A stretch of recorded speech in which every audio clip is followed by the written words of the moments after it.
ఓం నమః శివాయ శ్రీమాత్రే నమః. మిత్రులకి శ్రేయభిలాషులకి అలాగే నన్ను ఎంతగా ఆదరిస్తున్న యూట్యూబ్ ప్రేక్షకులందరికీ కూడా పేరు పేరు ధన్యవాదాలు. మిత్రులరా, మీ అందరికీ పరాదేవత ఎల్లవేళలా మీతో ఉండి మీ మనోవాంఛ నెరవేర్చాలని మనస్ఫూర్తిగా కోరుకుంటున్నాను.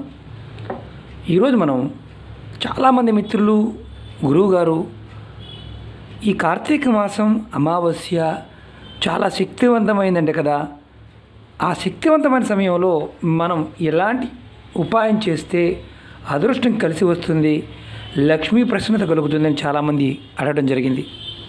చాలామంది తెలియని విషయం ఏంటంటే, ప్రతి అమావాస్య కూడా చాలా విశేషమైన శక్తి కలిగి ఉంటుంది. ఈరోజు మీకు నేను ఎవరైతే ప్రతి నెలలో 5 రోజుల పాటు, అంటే అమావాస్య ముందు ఉన్న 3 రోజులు, తర్వాత వచ్చే 2 రోజులు ఈ ఉపాయం చేస్తారో వారి ఇంటిలో లక్ష్మీ స్థిర నివాసం ఉంటుంది. ఈ అమావాస్య, కార్తీక మాస అమావాస్య సమయానికి ఎంత శక్తి ఉందో మీ అందరికీ తెలియదు. మీరు చూస్తున్నారు కదా, మారేడు చెట్టు, అలాగే మారేడికాయ, అలాగే అమ్మవారు పటం కానీ విగ్రహం కానీ ఈ ఉపాయానికి కావాలి. ఎలా చేయాలి, ఏ విధంగా చేయాలి మీకు తెలియచేస్తాను. రేపు అమావాస్య రోజున మీరు ఈ ఉపాయాన్ని చేయండి. మీరు రేపు మొదలుపెట్టి ప్రతి నెలలో వచ్చే అమావాస్య సమయంలో మీరు ఈ ఉపాయాన్ని నెలలో 5 రోజుల పాటు, అంటే 5 రోజులు మాత్రమే కంటిన్యూ చేసినట్లయితే మీకు లక్ష్మీదేవి యొక్క కృపాకటాక్షంతో పాటు ఐశ్వర్యం, ధనం, ఆరోగ్యం, భోగభాగ్యాలు అన్నీ కలుగుతాయి. ఈ మన పూర్వీకులు ఈ ఉపాయాన్ని చాలా ఇదిగా చేసేవారు. ఎలా చేయాలో చెప్తాను. ఇప్పుడు ఎందుకంటే మనం ఉన్న వాతావరణ పరిస్థితి కూడా అంత అనుకూలంగా లేకపోవడం, మొక్కలు మన ఇంట్లో పెట్టుకునే అవకాశం లేకపోవడం, దానివల్ల కూడా కొన్ని పురాతనమైన ఉపాయాలు రోజు రోజుకి వెళ్ళిపోతూ ఉన్నాయి. ఈ ఉపాయం చేయడం వల్ల మీకు ఆరోగ్యము, ఐశ్వర్యము, అలాగే మీరు ఏది కోరుకోవాలంటే, ఏది కోరుకుంటారో, ఐశ్వర్యవంతులుగా ఉండాలి, ఆరోగ్యవంతులుగా ఉండాలంటే ఖచ్చితంగా మీరు బిల్వ వృక్షం దగ్గర, అంటే మారేడు చెట్టు దగ్గర కూర్చొని ఈ లక్ష్మీ సాధన చేయాలి.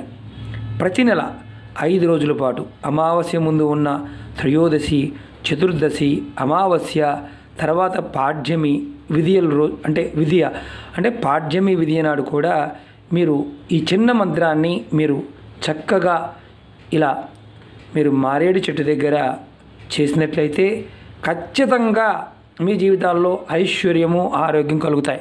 చిన్న మంత్రం కూడా చెప్తాను.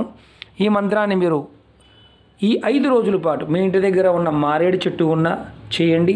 ఒకవేళ మీ ఇంటి దగ్గర మారేడు చెట్టు లేకపోతే ఇలా మారేడుకాయ, పండుకాయ అయినా సరే, పచ్చికాయ అయినా సరే తెచ్చుకొని మీరు మీ ఇంటి దగ్గర ఇట్లా లక్ష్మీ అమ్మవారి పటం దగ్గర పెట్టి దీపము వెలిగించి 5 రోజుల పాటు ప్రతి నెల అమావాస్య ముందున్న 3 రోజులు, అంటే త్రయోదశి, చతుర్దశి, అమావాస్య, పాడ్యమి విధియలు ఈ చక్కగా మీరు దీపారాధన చేసి అమ్మవారి నామాన్ని అష్టోత్తరం కానీ, శతనామావళి కానీ, లేదంటే ఓం మహాలక్ష్మియే నమః అని కనుక చేసినట్లయితే, అంటే మనకి ప్రతి సంవత్సరం 12 నెలల్లో 12 అమావాస్యలు ఉంటాయి. దీపావళి అమావాస్య చాలా విశేషమైన ఫలితం వస్తుంది.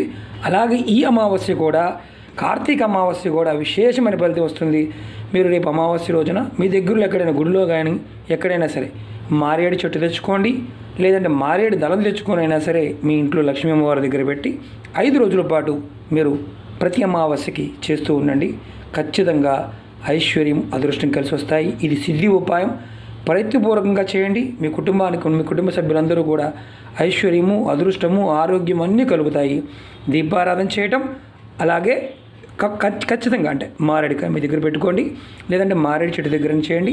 యాక్చువల్గా ఇది మారేడు చెట్టు కింద కూర్చొని ఈ 5 రోజులు సాధన చేస్తే, అంటే శ్రీ సూక్తం చేయవచ్చు, అష్టోత్తరం చేయవచ్చు, ఏదైనా చేయవచ్చు. అలా 5 రోజులు చేసినట్లయితే ఖచ్చితమైన ఫలితాన్ని మీరు పొందుతారు. ఇంటి దగ్గర కూడా ప్రయత్నం చేయండి. అలాగే మీకు ఈ వీడియో నచ్చినట్లయితే లైక్ చేయండి, ఛానల్ సబ్స్క్రైబ్ చేసుకోండి, పక్కనే ఉన్న గంట సింబల్ని యాక్టివేట్ చేసుకోండి. 10 మంది మిత్రులకి ఈ విషయాన్ని షేర్ చేయండి. అలా మీరు ప్రతి అమావాస్యకి చేయాలి, గుర్తుంచుకోండి. అలాగే దేవతా వస్తువుల గురించి చాలామంది అడుగుతూ ఉన్నారు. మన వీడియో డిస్క్రిప్షన్లో మన వెబ్సైట్ లింక్ కూడా పెట్టడం జరిగింది. మీరు దాంట్లోకి వెళ్ళి దేవతా వస్తువులు కూడా తీసుకోవచ్చు. ఓకే మిత్రులారా, ఓం నమః శివాయ శ్రీమాత్రే నమః.